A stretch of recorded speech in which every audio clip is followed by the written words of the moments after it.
think we have everybody who's joined us now anyway, Liz.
The host would like me to unmute.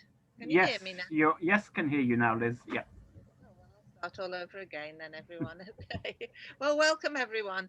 I do apologise. I didn't realise my mic was on mute, but this is the purpose of these sessions, is to get us confident using Zoom. And I have to be so grateful to Simon from Belong Nottingham, who's dealing with the technical side of it. So just to say, great welcome to Helen from near Denbigh, that's lovely, in North Wales, and from Caroline Talabont near Bangor in North Wales. Kate from very rainy Scotland. That's I'm sorry to hear that, but I'm speaking to you from a very rainy Melbourne in Australia. So you have my sympathy. It's good to see that you're here, David, as well. And Chris Campbell, it's great to see you from the South Wales Jamaica Society. That's really wonderful. Now I'm just going to scroll down all the pictures. Verna, lovely to see you again. That's great. And Harad, it's wonderful to see you. And I know your book's about to be published, and maybe we can just hear a little bit about that a little bit later on. That would be really lovely. So let me just see if I can get a view so that I can see everybody there. Okay. Kate, yes, lovely. Argyle, I'm looking at the pictures now. And it's lovely to see you as well, John Samuel. It's great to see you. And Leslie, it's wonderful to see you. That's really great. And Albert, it's good that you're here. I've seen you starring in the Belong Nottingham film before, so we'll be hearing from you in a few minutes. So I think we've got a lovely group here. And Gwyneth, I don't know if I've mentioned you again. Gwyneth, it's lovely to see you. And you're going to join us in the programme later to talk about Henry Morton Stanley and some of the issues that we're facing today. So I think with if you can all just register on chat where you're from, because it's really helpful for us. We can print that off, and then we can keep a record, and we've got an idea of how far spread we are. We're expecting Yasser Safari to join us shortly from Jamaica, but it is very early in the morning there. So we're just grateful for that. So I think we've on the list of our programme, we've also added that if it's okay with you, we'd like you to keep your mics off during the presentations, but you can switch on to ask questions, or you can ask the questions through chat, and David is going to manage the questions through chat. And also, if you want to eat your lunch, you can switch the video off, or for any other reasons, you can switch the video off. because if you're using Zoom very much, I know, sometimes it's quite tiring to always be staring on the screen.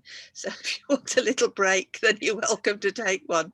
Okay, then. So with no more ado, then, I think if I hand over to you now, then, Simon, and we're going to hear about the African perspectives on David Livingstone project, which sounds absolutely fascinating. And I've done a little bit of research to find out a bit about it, but I'm really looking forward to hearing a little bit more. And I know you've got two of your colleagues with you, haven't you? So that'll be great. We'll be able to find out more about this exciting project. Thank you. Yeah, thank you, Liz.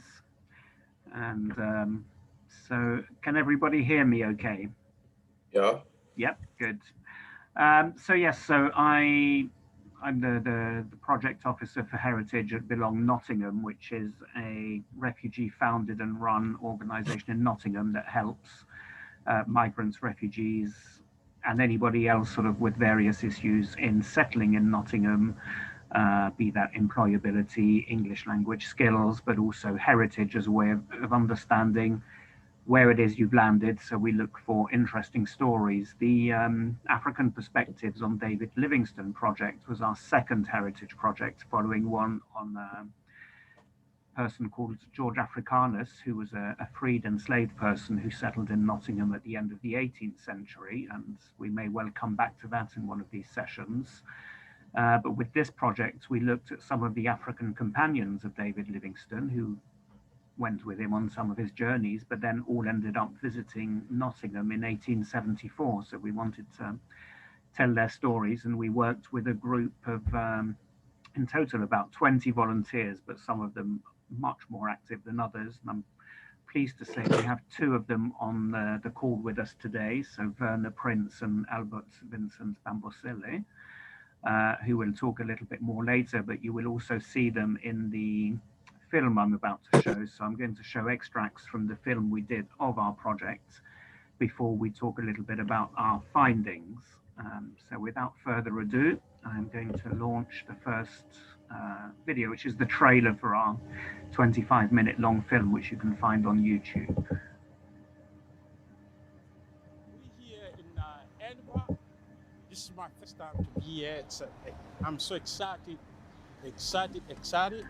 And right now we're going to the library to inquire about Dr.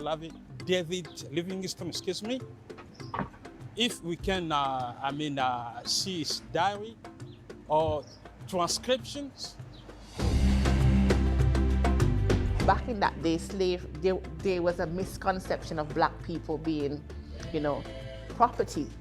Were they scared to come to Europe? These are the questions we wanted to make the children think, how, on the Africans' part, how they felt.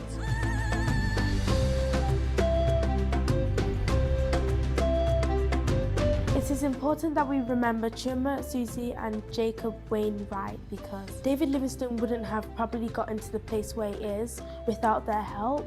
And with that guidance and support from friends, you know that anything is possible and you can do anything.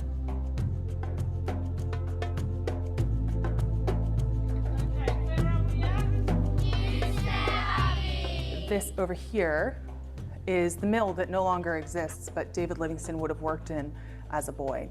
It's the place he worked. Yes. In his childhood, he worked. Yes, exactly.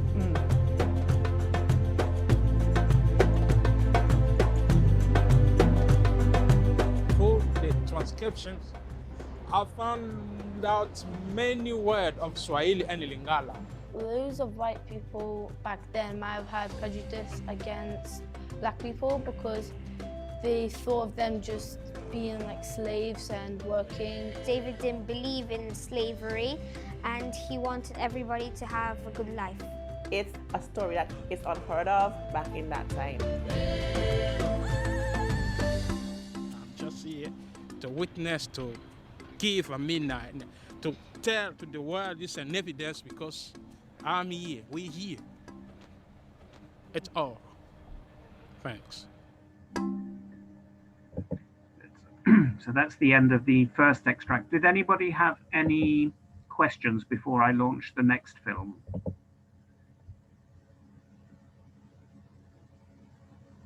Doesn't sound like it at the moment, Simon. Okay, so we'll go straight into the next one.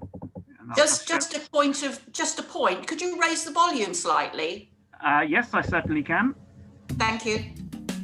There we go. David Livingstone could not have explored Africa by himself. He did it with the help of Africans because he was an anti-slavery campaigner. He had a different relationship with Africans to most other British people or even to other British explorers. But we also know that 3 Africans who had worked with him came to Nottingham after his death.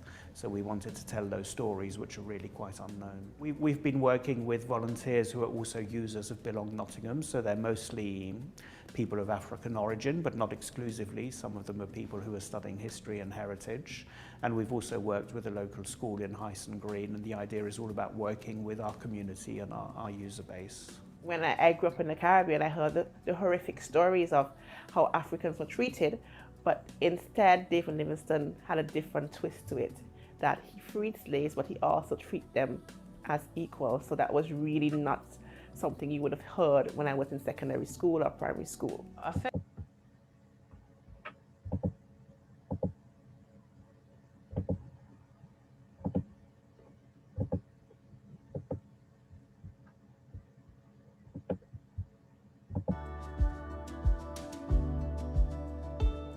So this is a group of objects from our own collection. They are some archival objects. You'll see they're all paper and different kinds of paper mediums. These 3 in front of us are letters written by Jacob Wainwright. So if you want to have a look at these objects over here, so these are some photographic prints of the place that David Livingstone grew up in. So on this brown piece of card, those are some images of what's now the museum, but is referred to as Shuttle Row, and that includes his birth room in the place that he was born and lived and worked. And this over here is the mill that no longer exists, but David Livingstone would have worked in as a boy. It's the place he worked. Yes. It's childhood work. Yes, exactly. Mm. And do we know what kind of work David Livingstone would have been doing in the mill? I don't, but our curator, Natalie, certainly would. We learned many things. For instance, his job, what he was doing. So it was so smart, but it was that if you see the rope having any problem, just take the 2 sides and they just tie it, and then the machine will switch on and going and going. So his job would have been to scramble underneath the spinning jennies and piece together all the broken strings.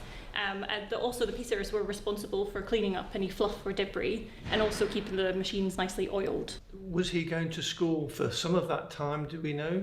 So he used to work in the mill until kind of 8 o'clock at night, and from 8 until 10 he used to attend classes with Mr. McSkimming, it was. So he taught him arithmetic. He already had a kind of baseline level knowledge of Latin, so he accrued more Latin knowledge. But the Mr. McSkimming's wages were partly subsidised by the mill owners as well. So Livingstone had to contribute. Apologies, the jumping forward isn't as scientific as I would like. It's an evidence because I'm here, we're here. It's all. Thanks. So the 3 main characters that we've looked at are Abdullah Susi, James Tumer, Jacob Wainwright. There were 3 people important in working with David Livingstone. They all received medals from the Royal Geographical Society for being effectively geographers in their own right. So considered in a way the equals of Livingstone. So Livingstone had stayed at Newstead because of his connection with the Webb family. That is, he'd helped one of the family in Africa when he was sick. That gratitude led to Livingstone being invited to come and stay at Newstead when he was writing his diaries up. Horace Waller, who was going to transcribe Livingstone's last journals, invited Tumer and Susi to come to Britain so they could help with transcribing the journey, the last days of Livingstone, and then that 1,000-mile epic journey they did to bring his body back to Zanzibar. And of course, the Webbs then invited Tumer, Susi and Wainwright variously to come and visit, and in the case of Tumer and Susi, to stay for quite a while to work on that book.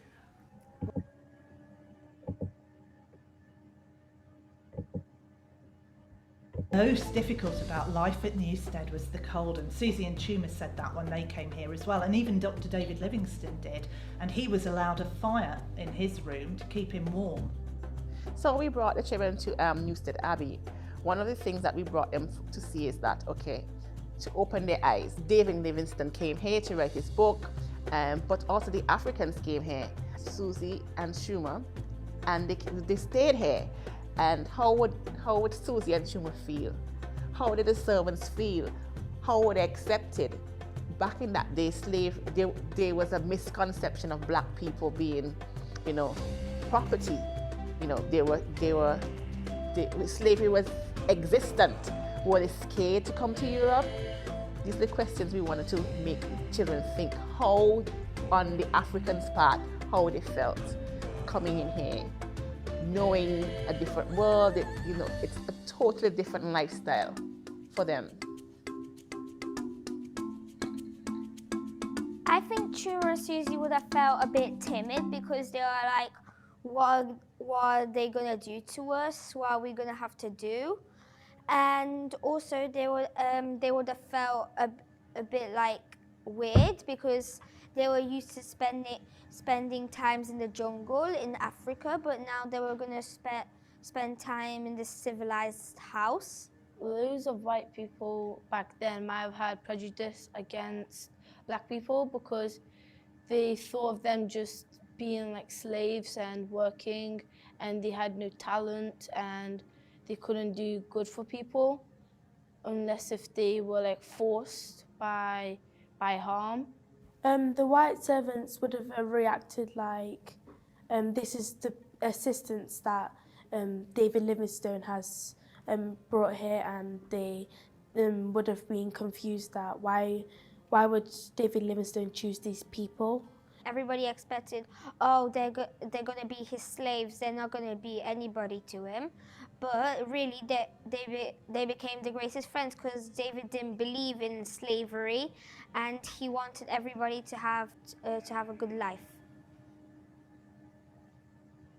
So far, my role has been working with the workshops to try and get something so we can take to schools. So we've worked on a lesson plan and a treasure hunt style activity, so children in the local area can learn about David Livingstone and his connections to Newstead Abbey. He teaches us about what the Victorians thought about class and race, and how they colonialised different countries and what their sort of ideas were about empire and owning the world. And that's a useful mirror for the world that we live in right now. So we're not taking this just as fact, we're taking this as a kind of way of showing how the world was portrayed at that time. And it's great because we've got those other people like Susie and Tuma to show us what the Victorians thought about race and class, which was just as important really. And then Livingstone gives us that kind of perfect idea of the perfect Victorian. He sort of worked really hard and they were really keen on, if you work really hard, things will succeed for you. And we take a different view of that now. We don't put him on this kind of pedestal in the same way that we used to, but he's an important tool for looking at the past really. What I learned about Jacob, Tuma and Susie is when they were in Mozambique, then they had a hard, tough time. So in this picture, I did what the person would be feeling like in slavery and out of slavery. So in the out of slavery side, she's feeling happy and she's seeing all the wonders of the world. And in the slavery side, she's really unhappy and she's in the darkness of having to be controlled. We read about David Livingstone's journals and how he saved the slaves such as Abdullah, Susie and Tuma. So we wrote a letter from their perspective. In our writing, we express the feelings of Tuma and Susie, and we look deeper into their knowledge of their understanding. I'm going to read you an extract from my letter from Susie to my friend. Dearest friend, I'm writing to reassure you that I am alive and that I am in good health. My life has been turned around completely, and it is not too late to dream a life of freedom. I want to give praise to the person that made me the person I am today, David Livingstone. Here at Newstead Abbey, in the heart of England, Chumi and I were welcomed with open arms. We fit in perfectly, and you would too. The way we were welcomed was like we were part of the family. I'm truly thankful that horrifying days in Mozambique are over. My biggest dream is to become a missionary and to save everyone from slavery. One day, I wish for everyone to be set free. Below is a photo of me, Chuma, and other people from Newstead. I hope this letter brings you a hint of happiness. Sincerely, Abdullah Susi. Okay, where are we at? The impact we're working with our volunteers, working with the school, is it's raising awareness of some hidden histories about the age of the explorers, which wasn't about famous white British men discovering a continent. It's about a continent being discovered that was already known, of course, to the people who lived there, and the help they gave to people to understand it. But also it shines a light on the impact of slavery on the people who suffered it, so Chuma, Susie, Wainwright. We have still to tell the story of the other Africans on that journey, some of whom again went on to do great things that at the moment we know nothing about. We don't know what happened to the descendants of Susie, Chuma and Wainwright. We know they were all married at some point, that at least in one case they had children. So there's a lot more to tell to shine a light on the black history of Britain. Susie and Chuma's story from being slaves to have nothing, to be educated in India, traveling mostly to India, Africa and England, meeting Jacob Wainwright, meeting the Queen Victoria. It's a story that is unheard of back in that time. For that, it's very intriguing. It's an intriguing part of history where, you know, wow, even for me, when I heard about that, Africans met the Queen Victoria. What you saying? And oh, they traveled, they stayed in Newstead Abbey, and you wouldn't really appreciate it unless you heard the other bad aspects to slavery, and you really realized, oh wow, they were significant people in history. They were similar to David Livingstone because they were by his side, and they also helped him when he was dead and brought him 1,000 miles to the coast of Africa to then bring him back to England and bury him. It is important that we remember Chuma, Susie and Jacob Wainwright because David Livingstone wouldn't have probably gotten to the place where he is without their help, and with that guidance and support from friends, you know that anything is possible and you can do anything. Good. So thank you for watching that. Does anybody have any questions before I move on to the next bit? Doesn't sound like it. It's just fascinating. It's just such an interesting story, but it's an interesting approach you use to do this research. It's really great. Thank you. It's yeah, it was and there was a striking thing, and because we don't have all the volunteers, as we were going through the maps, and there's this divide, and it's touched on a little in the film of before and after the explorers, and those maps that explorers started to do that show a white perspective and ignore completely the peoples, the cultures, the kingdoms that already existed in Africa. And one of our volunteers just in one of our sessions said, but we didn't exist. And a little bit of what we're trying to do with the project is to reclaim that history. What's nice, what we found out during the project was that organizations like the Royal Geographical Society are also trying to reclaim that history and tell the story, and remind people that, you know, the achievements. I mean, Abdullah Susi went on to found the city we now know as Kinshasa in Democratic Republic of Congo. These are not small achievements, but at the same time, of course, that is the era of the scramble for Africa, which started within 20 years of the death of Livingstone, and so that's the dark side of this history. So we go from ending slavery to the beginning of colonization, which caused, untold damage, which is still being felt today. So I'd like at this point to see, Albert is dropped out and is dropping in. Werner, do you want to say something at this point? You might need to unmute yourself. I was totally fascinated about the Black perspective. As I said before in the video, I grew up in the Caribbean, and I only heard about slavery from the eyes of West African, the torture, the turmoil, the fight for freedom, the fight to be recognized, the fight to read and write, and the fight for dignity. So when I heard about slavery in East Africa and I met David Livingstone, I read about David Livingstone, and I studied about Susie and Schumer, I was really intrigued to know that someone who was white, sorry to be like that, who was white at that time, and who treated them as companions, as friends, not as servants. They were his friends, they were his companions, which was not unlike you heard in the Caribbean, in the Western Hemisphere. And as well as, I was so intrigued why he sent them to read and write, because you give a man a book and a pen and the opportunity for education, you open up his world so much, and that was taken away from slaves in the Western Hemisphere. So I was like, wow, I'm so intrigued, and this is something I want to understand. And as well as that, the welcome, and he was like, they became part of his family.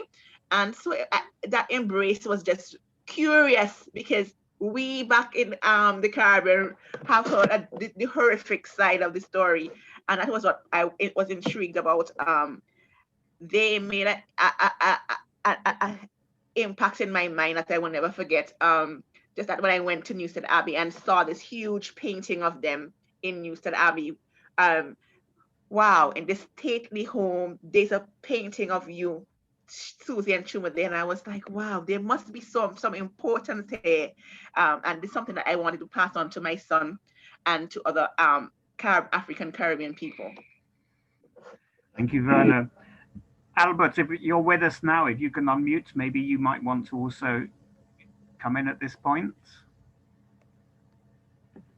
Are you there, Albert?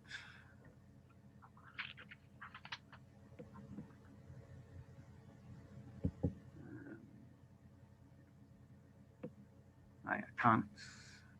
So Albert, if you can unmute, and you can jump in as soon as you're ready. I'll continue in the meantime. Simon, is it possible for you to unmute everybody and then everybody mute themselves back up again? I might need to, let me just see. Because I normally should. So fascinating, and Werner, it was really interesting to hear your perspectives then, and to see that huge painting. It must have been amazing for you. Definitely. I can't wait to get back to the UK and see that. I'd love to. One of the good things is that we managed to take our exhibition, so of which we're seeing. Okay, Albert, you should be able to speak now. Yes, good afternoon, Sir Simon. Good afternoon, everybody. Well, I'm Albert Vincent Mambosele, a volunteer. And I was saying last year, 2019, I was delighted when Sir Simon Ferrigno told me about Livingstone, David Livingstone. When I was a child in the Democratic Republic of Congo, I was taught from the school about two of them, David Livingstone and Morton Henry Stanley. So I said, yes, I'm so happy now to learn about the things, because this heritage was bequeathed to us, as an African. So I said, okay, yes. I was so delighted about that Sir Simon Ferrigno, his commitment, because we started frequenting, the archives of Nottingham, and we went to Scotland with, himself, Sir Chris, I don't know his, last name, and Georgiana Schofield. We spent the first night in Glasgow, and the second day we went to Edinburgh, where we frequent the National Library of Scotland, we have not to search for maps. You know, maps, transcriptions, and we learn a lot. And then we came back. And after we went to that church, that school, excuse me, not church, school, the first time, we have not to teach to them, to those nice children. I saw them. Unfortunately, I was so busy. I had not to go to Newstead Abbey with them. But the first, meeting, I was with them. Very nice children. And in the future, I know those boys, they are receiving, good instruction. They'll be, important people in the future. So wonderful. And I wrote even because of, David Livingstone, the doctor. So Simon told me to write something, a poetry. And I wrote a poetry titled Ambition. Why is an ambition? Because during all his life, it was challenging to find, the Nile. The skies was very, very interesting. He discovered many things, like Victoria Falls, like the River Ngoni, and more. But his challenge was to find the Nile. And that's why I wrote this poetry. I'm gonna read it. Be patient. This is the title, Ambition. This poem is dedicated to David Livingstone, the famous British explorer, passed away in the center of Africa. Under a tree of that cloudy time speaks someone desire. A glimpse, of course, I see why. The ambition held really took you walked toward these African lands. Thinking about expeditions, I did such travel and discovery. I visualized my heart filled of joy. This is always himself was thinking that I was here. I just doing indirect speech. I went myself to Africa for this reason. Of course, my expeditions show an accordance of skill in life. God instructed me, therefore I had baptized the chief Mekololo in desert Kalahari. That baptism brought a divine light. The act David Livingstone did, if mankind could speak about the history of an explorer, nobody I can compare to David Livingstone. Your name remains engraved in the UK annals, in our minds. In fact, in the world, throughout the continent. Written in the UK, Nottingham, 2019, Albert Vincent Bambosele, directed by Sir Simon Ferrigno and all like Didier, Mola Didier, and all the Nottingham team helped me, Vanna. Thank you for all. It's all. Thank you, Albert. Yeah, thank you. Thank you, Sir Simon Ferrigno, for your commitment. And I know you're gonna do more, huh? Congratulations. Well, we're going to do more. So just so we can move on. So I'll just run you through. So this is extracted from our exhibition. We did a large panel, which we managed to display at Newstead Abbey. It was quite a struggle, but we managed to get there. So we had the exhibition there. We hosted it in various venues in Nottingham, and some we didn't because of the lockdown, thanks to COVID-19, but we're hoping to resume. Yes, of course. So we managed to tell to find the story. So the journey that the African companions did to take Livingstone's body back to Zanzibar still remains incredible. 1,000 miles, 9-month journey. 10 of the 60 Africans who were on the journey died, one of whom was a 10-year-old child called Lozi. and this is all we know about her, apart from the fact that she died of snake bites. We know that two of the African companions, Chuma and Susie, were freed by Livingstone himself, and that the anti-slavery campaign became his main goal for much of his life, rather than missionary work or even exploration. But our motivation to tell the other stories was because we only know about Livingstone and not about the other people. And James Chuma, Abdullah Susi, Jacob Brainwright all went on to do other things. They went on to join other expeditions. They did work. We know that Jacob Brainwright ended up working for the King of Uganda. So Abdullah Susi, as I mentioned earlier, is the founder of Leopoldville, which became Kinshasa. And he has a direct connection, of course, to Henry Morton Stanley that we're going to be talking about in a little bit. And Horace Water said of them, they're actual geographers of no mean attainment. Jacob Brainwright went on to meet the Queen, and she gave him a book which some people believe might have been a Bible, and somebody even named a racehorse after him. James Chuma went on to, despite dying quite young, joined several other expeditions as well. And he was, again, described as somebody who opened up Africa to science and communication. And they were called, we can only speculate what things might have been like with the people they met at Newstead, because they were well-traveled, well-educated. And we know also Chuma left a will, which was, I see. Jesus, do you want to say something? Yes, I want to say something because, reading, the story of the death of Dr. David Livingstone that happened on 1st May 1873. After the death, there was the time not to remove all the organs.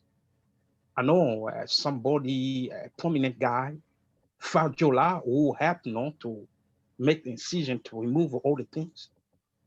And the way they did it, I know that they were wonderful, removing all the things. They embalm, the dead body.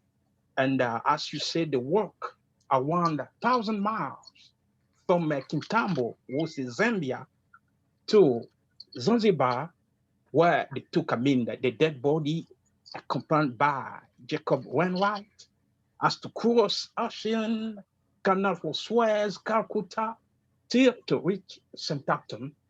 When the dead body reached Southampton, 15 April 1874, and then on 18, I think, was the state of Fenua.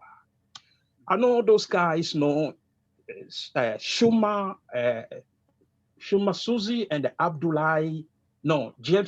James Chuma and Abdullah Susi were freed by himself during, the first, expedition 1849 to 1851.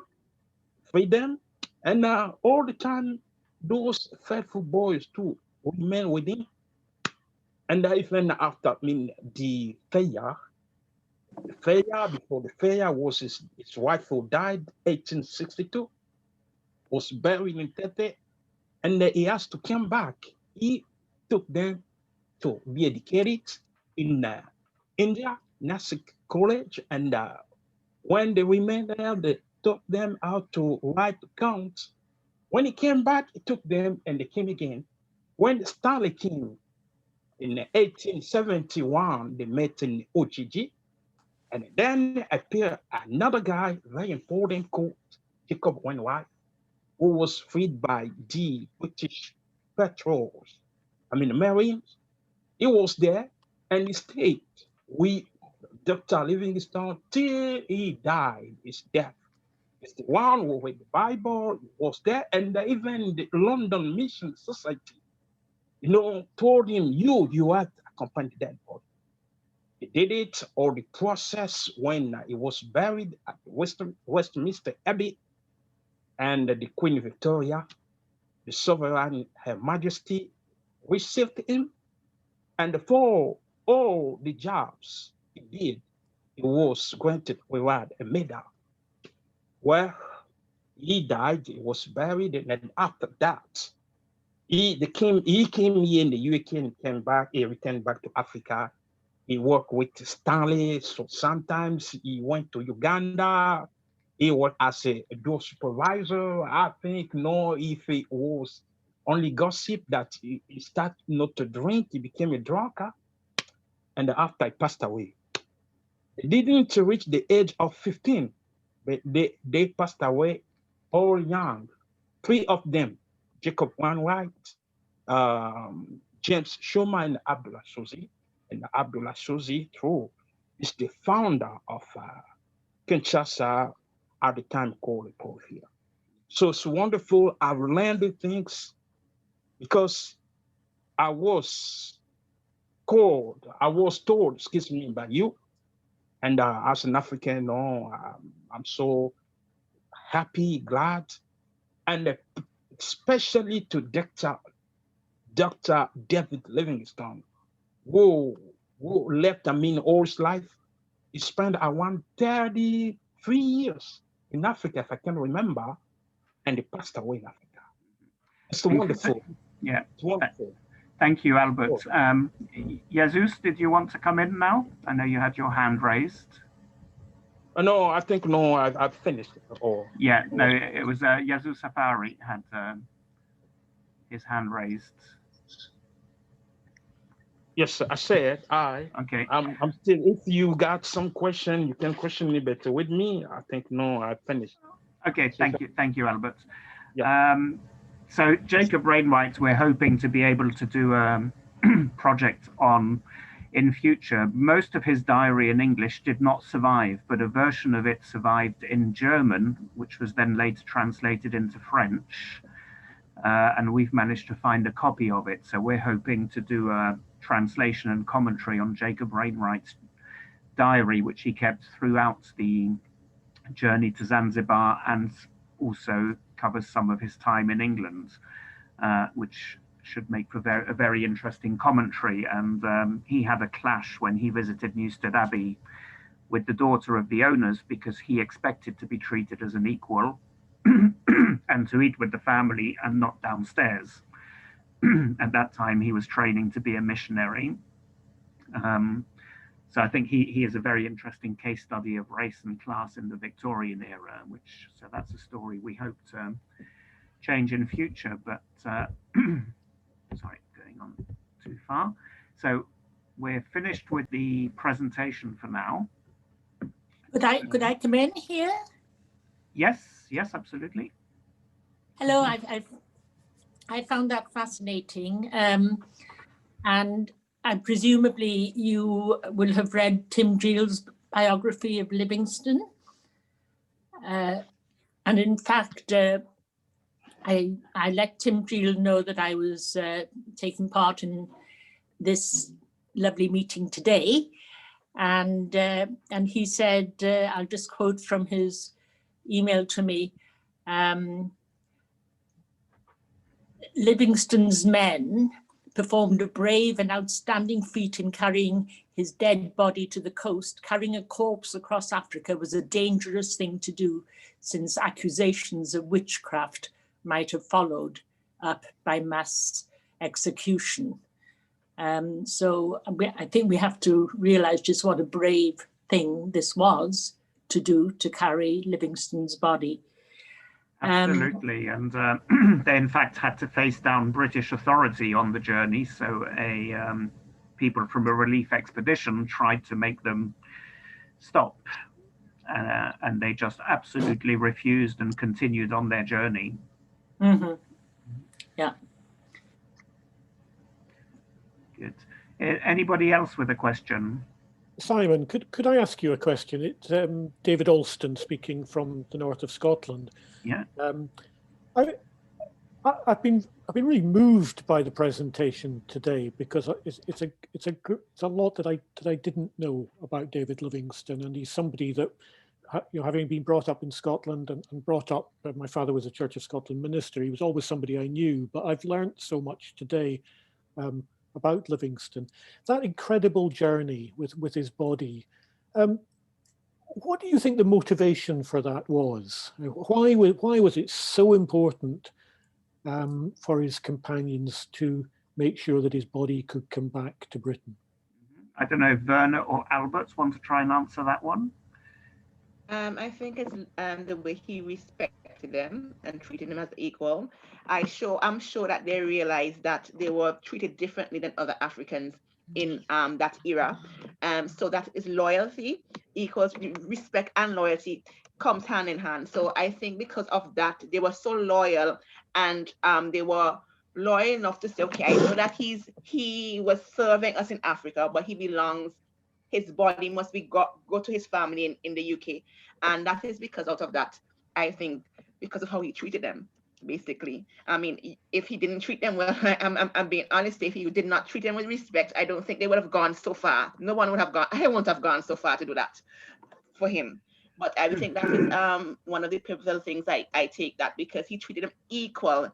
I mean, when I looked at how they were dressed in African clothing back then. They were dressed in suits.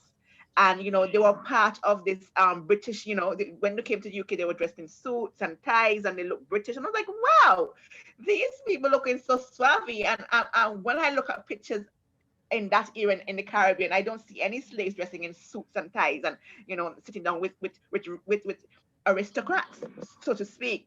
So that is something that you have to think in. The loyalty and the respect came with preceded loyalty.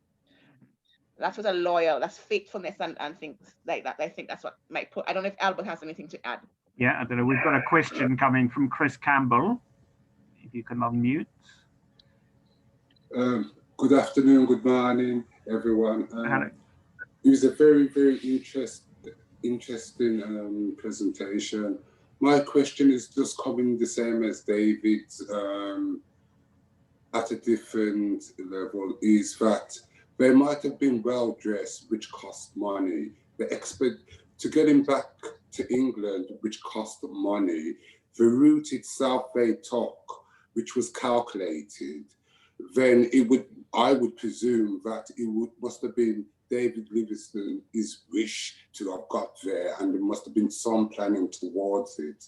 Yes, loyalty and commitment and dedication to David Livingstone to get him back there by those fellows, but it had to be preordained in my eyes anyway. So there might well have been something, Chris, and that may come if we examine Wainwright's diary. We may learn more about that, or if we find anything in some of the records of some of the other companions which haven't been looked into yet. There was possibly also another motivation, which was they felt that his papers were important to somebody and they should also be brought back. And there may also have been something to do with not wanting to be accused of his murder. It may also come back to something like that. So, from our position 150, 170 years later, we can speculate without necessarily knowing, but we can recognize the efforts that they made, and also the take an interest in how they would have perceived Britain compared to Africa. And one of the authors we studied sort of has this little comment about how they couldn't wait to leave civilization behind, and that some of the things they saw in Britain they didn't like.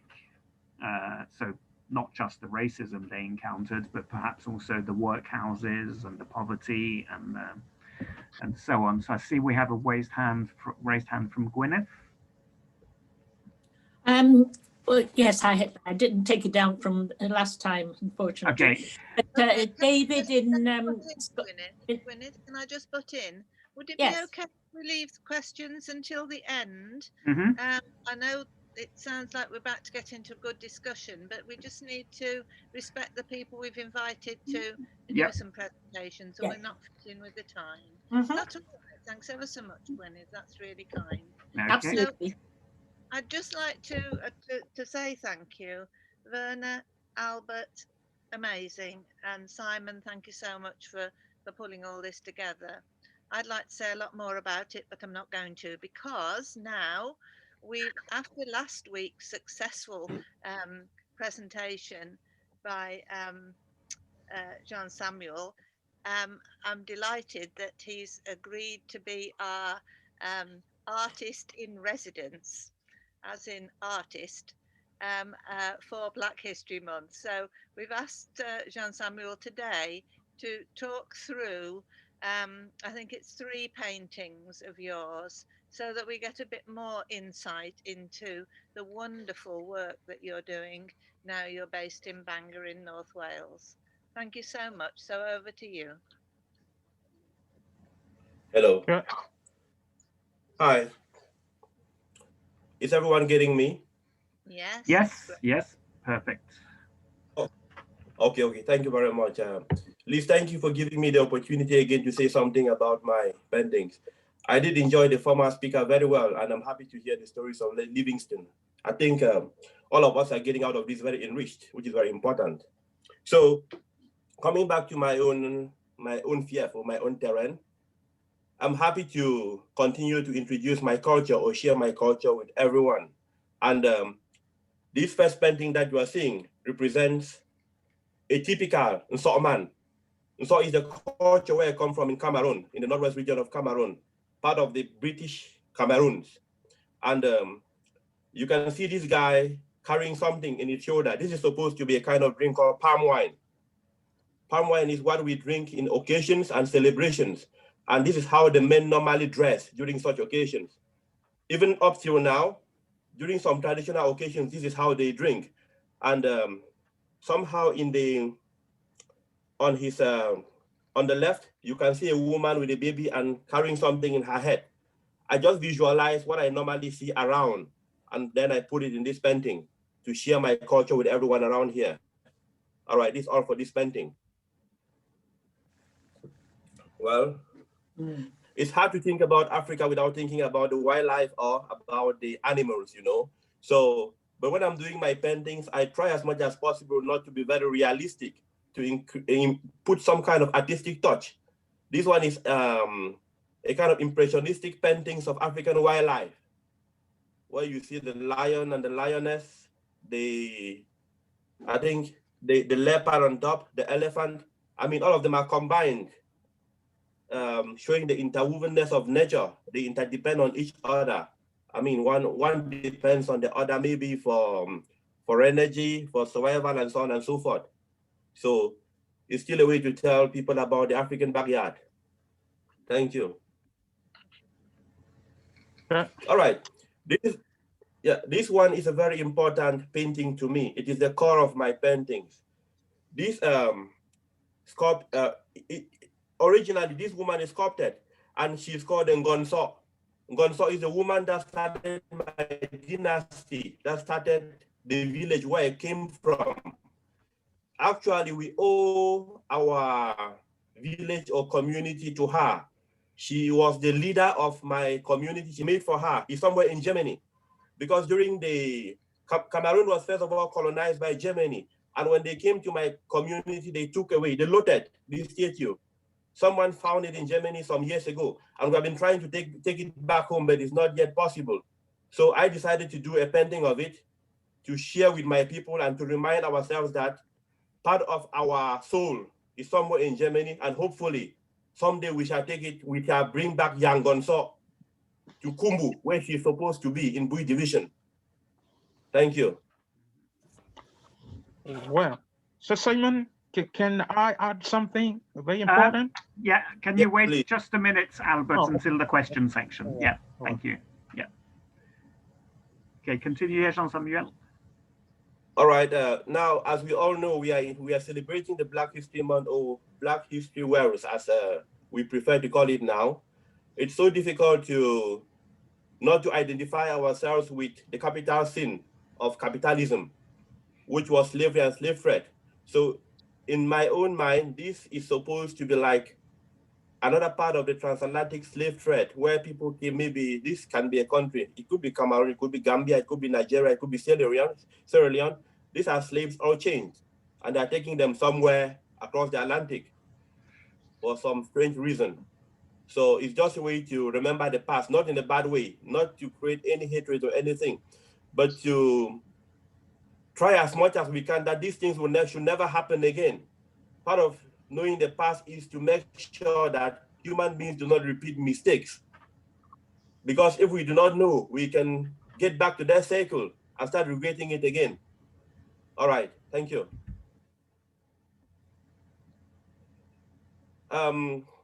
As I talked in the last in my last talk, this painting again is about a mother and a child. It's different from the one I showed in our last event, and it simply represents the cosmic connection between mother and child. How they are woven together is an essential part of my culture. A child remains a child to their mother in my culture. You never outgrow your mother, and always your mother is like the family head. You always, I mean, we call our mothers our second God. So I'm also happy to share this part of our culture with the world, how we revere our mothers in particular, and how we always think of them as our own gods because of the numerous sacrifices that that our mothers did to us. All right, thank you. Thank you, that was beautiful. Thank you, and that was so interesting to have that reference at the end to the mother and the respect that a mother is given in your culture. So that was and your other paintings.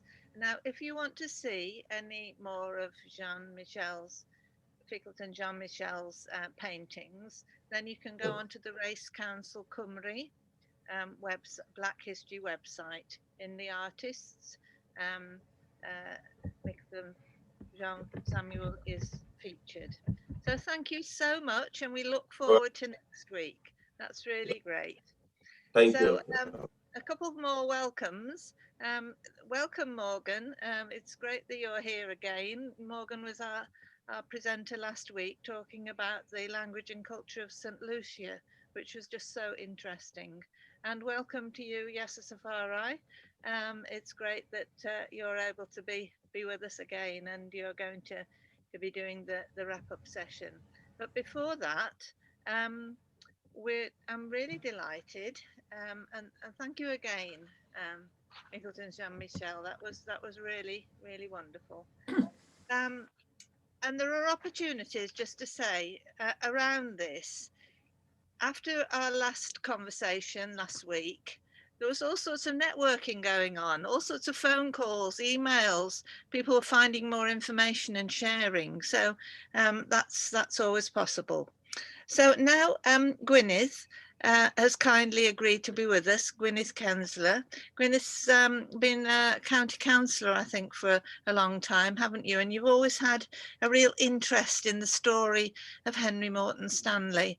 And as someone coming from Denby, which is where his very humble origins were, you've on many occasions campaigned to share his story so that we could value the contribution that he made. But his life and times have been considered quite contentious. So there's considerable debate about this, and one thing I'd always hoped was that we would have a debate about this story, but that may be for the future, because now we're just going to give you time, Gwyneth, to just tell us a little bit about Henry Morton Stanley. Thank you very much. Yes, thank you very much for this opportunity, and I think it ties in so well with Dr. David Livingstone, because the two are inextricably linked. I certainly grew up having heard the phrase Dr. Livingstone, I presume, and I came to live in Denby in 1980, came from Mexico City, and I had no idea that Stanley had been born in Denby. And so I felt that on reading about him and talking about him, I thought that this was an opportunity for Denby to recognise the importance of H.M. Stanley. And in listening to the discussions on Livingstone, I am questioning why doesn't Livingstone rouse the same hostility as Stanley does? Maybe I have that answer. And in this recent debate,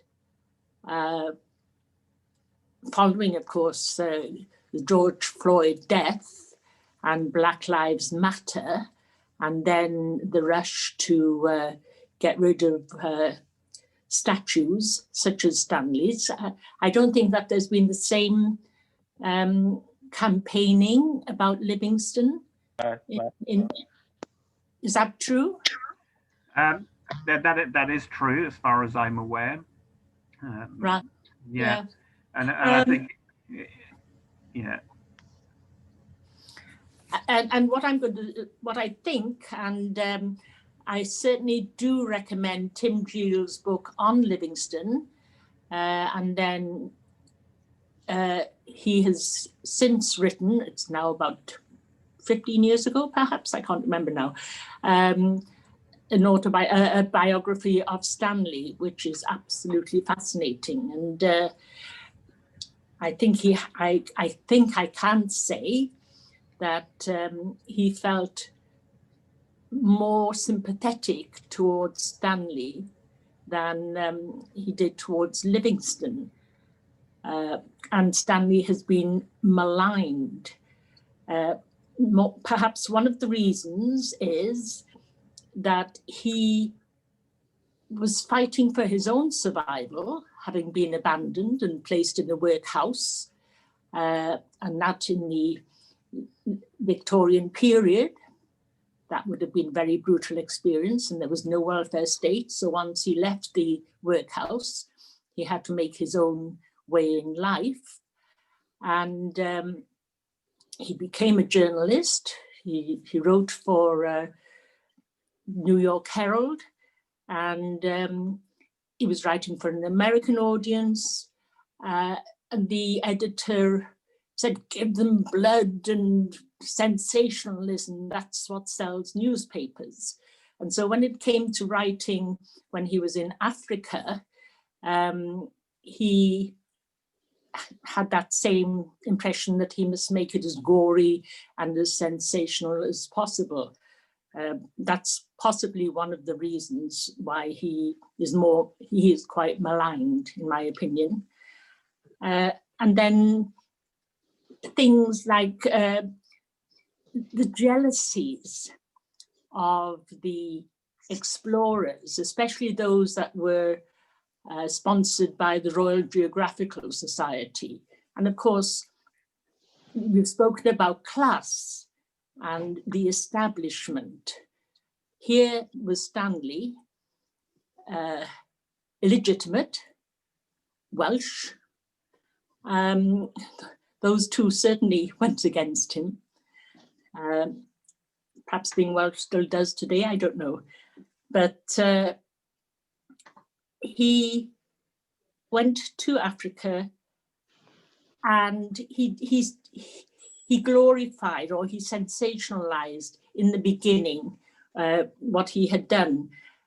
But as General Gordon wrote to Richard Burton, another of the Royal Geographical Society sponsored explorers, there are things that these things may be done, i.e. shooting Africans, but not advertised. And this was one of Stanley's main faults. Even Dr. Livingstone had to shoot Africans. So this is what is intriguing me. And many Congolese, Ugandans, they have contacted me completely unsolicited, saying how much they support Henry Morton Stanley, how they value his contributions. And the response I get from some white people is, oh, well, these people they've been brainwashed by their colonial education. They can't think for themselves. And I think that is so insulting. And how we get around this, I don't know. But we're talking about someone rejected by his parents or by his mother, illegitimate, having to make it in life on his own, going to Africa. Royal Geographical Society had sponsored people to go and find Livingstone, but who was it who found him? This Welsh illegitimate person, Stanley. And Stanley was not racist. He had nothing to do with the slave trade. He wrote against it. And in fact, Stanley chose men to go to be with Livingstone, and he paid them $25 to $30 a year. These were free, carefully chosen free men. And if Stanley had been cruel to Africans, then why did they come back as many times, 4 times, to serve with him? So it's been a particularly interesting year, not only COVID-19, but with the death of George Floyd and other Black victims of the US justice system, as well as incidents in Britain. And now equally frightening, I think, is we have the rise of white supremacy, especially in the USA. How can we live a better life? Recognize that we're all one continent, that we're all one world, rather, and that we're all equal. We're different. We celebrate the differences. And strangely enough, by coincidence, my husband and I were in Kenya this time last year, staying with lovely friends that we had made at university in the 1960s. So I'm no racist. I wouldn't, if Stanley had been this evil person, I certainly wouldn't have supported putting up a statue for him. Diolch. Diolch yn fawr, Gwyneth. That's just wonderful. Thank you very much indeed. It's a fascinating story, and next week we're going to be talking about the African Institute and the Reverend William Hughes. And Henry Morton Stanley's story comes into that as well. So I'm hoping, Gwyneth, you'll be able to join us again next week. Thank you. And we can continue this exploration. And certainly there's the statue of Henry Morton Stanley, which is in Denby. I haven't seen the other statue, but the one in Denby is probably the most remarkable statue I've ever seen. It's such a human scale statue. It's actually, his feet are on the pavement and he's reaching forward. And you know that he's saying, Dr. Livingstone, I presume. Mm-hmm. So it's fascinating that there's obviously the discussions about statues at the moment, but this was a statue that was erected, what, 10 years ago? That's right, yes. Yeah. So very interesting and a fascinating, it's a fascinating story. And I think it's also fascinating to hear from our Congolese friends, from Norbert and others, and Chief Thomas, who's been with us in Denby and with us in Colwyn Bay, helping to explore the story. And this very much mirrors what you're doing, Simon, Werner and Albert, and in that you're looking at the African story, telling the story of Africans who are involved and giving them the same status as the well-known white explorers or missionaries. So for Abdullah Susi, James Chuma and Jacob Wainwright, we need to name their names. And next week we're going to be looking at the story of Reverend William Hughes, and there's actually a publication which is a horrible title. It's called Scandal at Congo House, but it's a very, very good introduction to the story of Reverend William Hughes. We subsequently worked with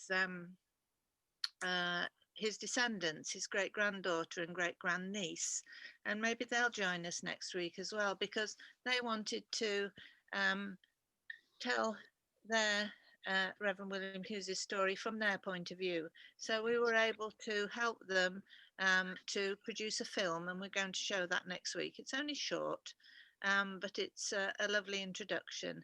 But also in the book, one of the things I found fascinating, and we're going to have the North Wales Africa Society joining us to help us with this work, but I'm just going to show you a whole list, which you can't see, but never mind. This is a whole list, okay, and there's 3 more pages, 3, 4, 5 more pages of it, and these are the names of the 100 students who came from Africa, where they came from, and a little bit about what else they did. And we want to know more about those students. It isn't just celebrating that Reverend William Hughes or Henry Morton Stanley or David Livingstone were really important. It's also to understand the people who worked with them. So I think this is a fascinating link.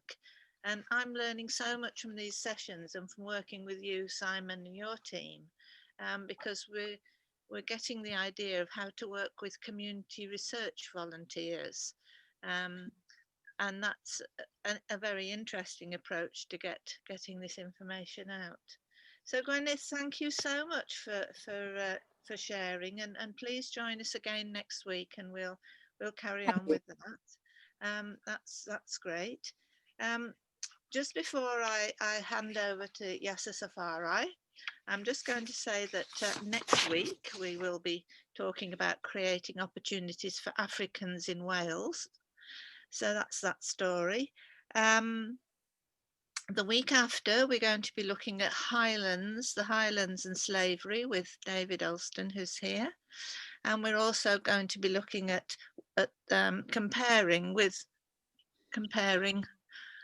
introducing them together, Wales and the slave trade, because I can remember when I first got into Black History Month and all these things, and being in Wales, I can remember saying to colleagues, I don't think the Welsh were much involved in the slave trade. I'm half Welsh. I was busy defending myself and Welsh people. Oh, and then I read another book called Slave Wales by Professor Chris Evans. I'm a great one for pulling books out and sharing them. This is a really, really good read. And this introduces the Welsh and Atlantic slavery. So we'll be inviting Chris to join us as well. And in parallel to these conversations, we're also starting a Black History Book Club. So we had our first session, and we discussed the range of books that there are, particularly that are relevant in Wales, but obviously looking across the country. So one of the things this is about education, helping people to access opportunities. And thank you so much, Gwyneth, for sharing the name of that book. And that's something that we can research more about. The two, his biography of Livingstone and the one on Stanley. Okay, well, all the information that we get shared during these sessions, we're putting on the website, and you can always go to the website and find out what the joining instructions are for the next session. So hopefully that will work out well. So I think now, just checking all the bits and pieces, yes. So we now welcome Yasser Safari, and Yasser, we're doing just fine on time. So thank you for that, Gwyneth. Thank you, Mefekelton, Jean Samuel. It was good timing, and Simon's good timing. So we're here at 1:15 your time. I won't tell you what time it is in Jamaica, but it's very early. And we're going to welcome Yasser Safari. Yasser is the founder of the Jamaica Poetry Festival. He established his signature festival, Poetry in Motion, I think 15, 16 years ago. Is it Yasser? Yasser? Now you need to, Simon, can you unmute everybody? And then can you all mute yourselves back up again if your name isn't Yasser Safari? Will that work? You okay, Simon, doing that? Yasser, no, yes. Oh, you were unmuted. Now you're muted again. Yesus. Right. Okay, can you unmute again, Yasser? We just can't hear you yet. We're getting into it. This is all a learning curve. Right, so there we go. Yasser will be with us. Yasser, can you hear me now? I'm hearing you. Are you hearing me? Yes, yes, we have. Yes, thumbs up all round. We've got Yasser here. Yasser has been the hardest worker for Black History Month for the last 10 years, I think, in Wales. He's toured Wales. He's worked in schools in Wales.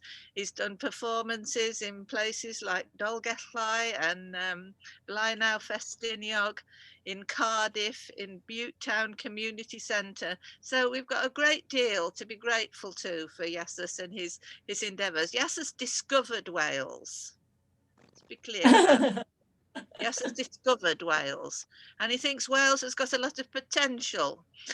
So before I go on too much more, Yasser, I understand that you're going to talk with us a little bit about the issue or issues in Jamaica, and you're going to be finishing with a poem in about 10 minutes time. That would be beautiful. Thank you so much, Yasser, for being with us. Yes, you're most welcome, Liz, and thanks for having me, and thanks for the occasion where we're exchanging thoughts on our shared African history, which we call Black history, which is a 365 constancy, and reshaping the paradigm and the narrative. You were speaking to Poetry in Motion, which you were asking if it's 15 years. It's now 18 years, and it's in Black History Month, which is February for us here in Jamaica, the United States, and Canada. Right. Right. And so what we want to do today, though, is to reflect on the relationship between environmental issues and social issues. So we like to think that even issues of reparation and repatriation must be considered to be environmental issues, because indeed the human beings are an integral part of the environmental and ecological systems. And so we want to again look at, the planet Earth, Mama Africa, which is the cradle of human civilization. Look at the woman who was referenced by our brilliant Cameroonian artist in a very articulate and riveting way. And so we want to continue that discourse, really. And so we'd like to look at finally at democratic institutions and ask ourselves questions such as, why is not Africa represented in the Permanent Security Council of the United Nations, given Mama Africa's role in the human origins and the human journey, and certainly in terms of the issues that are attendant to the African reality, given the transatlantic genocide, given the fact that if you look at the Congolese situation and King Leopold and the amount of people he killed, even in comparison to Hitler, and then that is not taught, that is not acknowledged, that is not challenged. We see institutions like the so-called Commonwealth, which I prefer to refer as the stolen wealth. And we see the Queen of England, who is the head of the Commonwealth, and even in the context of Jamaica, still the head of state of Jamaica, though she is in charge of an institution which is responsible for the transatlantic genocide and the continued neo-colonial genocide and exploitation of African people and people that are part of the so-called Commonwealth. And so we would like, that celebrating Black history is not an abstract experience, but certainly we'll draw from these discourses and from these experiences and these reflections and try to filter that into institutions, how we effect changes. Because when we look at the relationship between the environmental and social issues, we recognize that the scarce wealth and resources, which are critical to the maintenance of the civilization as we know it, if they are not rapidly redistributed, then we don't have more than maybe 40 years of their use at the common state of consumption and in terms of the availability of these resources. And we think that one way of rapidly redistributing the scarce wealth and resources, which are critical for human survival and human existence, one mechanism that could do that is to level the proverbial playing field will be reparations and repatriation. And so, and reflecting on those and reflecting on democratic institutions, which, for example, the United States of America, which is a dominant force in the Western Hemisphere and the global community of nations, only represent 4% of the human population. And so if we're looking at democratic institutions and true democracy, then certainly individuals as well as group and civilizations must have proper representation on the different global platforms. And we're speaking to CARICOM, so-called Commonwealth, the African Union, and the United Nations. And talking about the United Nations, we must not forget the history of the United Nations. So we speak specifically to the League of Nations, and we know what happened to the League of Nations before World War II, when due to political appeasement, Ethiopia was made to walk the lonely cross of Calvary. And so the United Nations, the League of Nations committed suicide, really. And then from the ashes of the League of Nations emerged the United Nations, which we think is the last bastion of the possibility of world peace and security. And we think that that will be achieved through social justice. And so we need to empower those institutions with the requisite political will and power to carry out its mandate, which is really to protect the poor and the vulnerable against the colonial selfish exploits of the first world nations and the powerful and industrialized nations, who selfishly pursue their industrial quest without giving due regard to the planet and to the other inhabitants of the planet Earth. And so, in wrapping, in the interest of time, I want to share a poem which is entitled Democratic Dictatorship. Because while in theory, democracy could be an honorable mechanism to do some of the things we just alluded to, unfortunately, that's not the case. And we reference the 4% of the world's population invested in the United States of America. At the same time, institutions that represent and governments that represent a more significant percentage of the world population are not given the attendant access to these global institutions, and specifically the United Nations. So this poem is entitled Democratic. But how them a move so crazy? Yes. Yes. Are you hearing me? Anyway, I'm on conférencier. Sorry, Albert, can you mute? It's my teacher. We're on conference here. Okay. It's not. We have several conversations going on. Yes, it's okay. I've muted him. Over to you, Yassus. But how them a move so crazy? Armed Madam Giddy in a Dissa Amagidia. Them say I read, but them not ready. I word soul is power. Right from Jamaica, the world cultural superpower, straight to Saudi Arabia, the mecca for the petrodollar, where the blood of oil a boil and the money gets so bloody, the greed gets so thick that them think them slick, while corruption a dance on them face, kiss off them cheek, and kiss off all them lip in a democratic dictatorship. Neuro-linguistic programming, psychological conditioning, geopolitical profiling, false menu them serving. Them never pay for them food, yet them till a tip. Them never hop, yet them hip. Blood money at the tip of the whip, and the devil is the captain of them ship in this democratic dictatorship. Bloody police with the mark of the beast, and the bloody soldier never know ya, but them think them soldier. So them sell them soul for silver and gold and bloody money. And if them could, them would, because them think them soldier. servants and slaves are back from us. Them armed to them teeth, but them still not ready.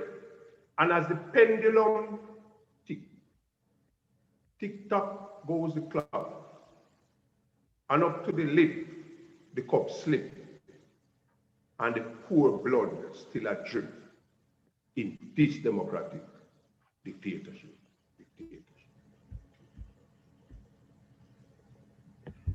Wow, thank you, Yasser Safari. Whoa-hoo-hoo. Very good. Thank you. Poets can say things that that perhaps others can't say anything like as eloquently. Thank you very much indeed, Yasser. And thanks, Liz, you're most welcome. And just to say, since we have already said that we cannot act in abstract sense, I would suggest that at the end of these series, at the end of the series actually, at the end of Black History Month, it would be good to draw from the people who have been a part of it and to make a communique which you could circulate to the media, to the Black history organizations and activities and projects and programs, so that at least we could put something into the discourse to effect changes, tangible ways, so that at least what we are deliberating about, what we would have learned, the positions that we would have arrived at can be filtered into the community going forward and into next year Black History Month, so that we can effect changes by virtue of the things we are talking about and the solutions that we might present as possible way of changing the course of our history and our reality, and specifically as it relates to the Black agenda. And I think some things are worth pursuing discussions on. I liked what you said about the UN Security Council, Jesus. And interestingly, sort of a notorious supporter of colonialism had a vision of a Security Council which no longer included individual countries, but regions. And I'm speaking about Winston Churchill. And it would be interesting to think about what a Security Council would look like that included the European Union, African Union, the Mercosur, and the various other international organizations and regional groupings, rather than countries that happened to sit on there because they were powerful at one point in time. So I think that would be worth a discussion in its own right. Certainly, and yeah, and thanks for that reflection as well. I'm in total agreement with you. Mm. I think that sounds like certainly a possible way to go forward, and I thank you for your suggestion, Yasser, and thank you very much indeed, Simon, for following that on, and I'm sure that we can do more. In fact, Yasser will be, well, Yasser has agreed to be one of our panel members. There's Simon, David, myself,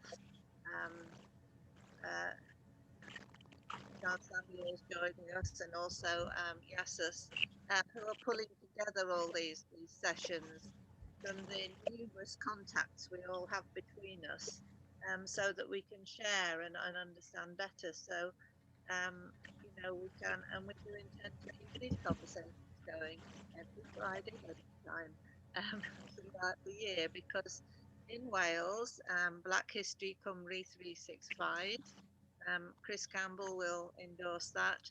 We're going to be looking at Black history throughout the year. So this is our contribution to Black history throughout the year, so that we can understand more, share more, and also to inspire and support new projects, as well as hearing about projects that have gone on to do research and to support communities. So it's great to work with Beyond Nottingham, Learning Link International, which Yasser is the founder. We're very proud to be able to do this. Okay then, so David, shall I pass over to you? Yes, I'm just going to take this opportunity to thank everybody who's joined today, but particularly to everybody who's organised the presentations, to Simon and everybody in Nottingham, John Samuel, Gwyneth and Yasser. I think these conversations are turning into an emotional and passionate attempt to look at these issues, as Yasu said, they're social issues, they're environmental issues, they're global issues. Thank you all very much, and I certainly look forward very much to seeing you all next week. Diolch yn fawr. Oh, da iawn. I have sent a photo of the statue to you, Liz and David. So, right. Well, we'll certainly share that. That'll be really good. And as I say, Gwyneth, we can carry on with the conversation next week. So everybody can unmute themselves now. You can leave when you want to, but if you've got questions you want to ask, or if you want to chip in, then you're very welcome to do so. So thank you very much indeed, everybody, from Scotland, England, Wales, Jamaica, anywhere else. So thank you all for being with us. So Thank let's you. see.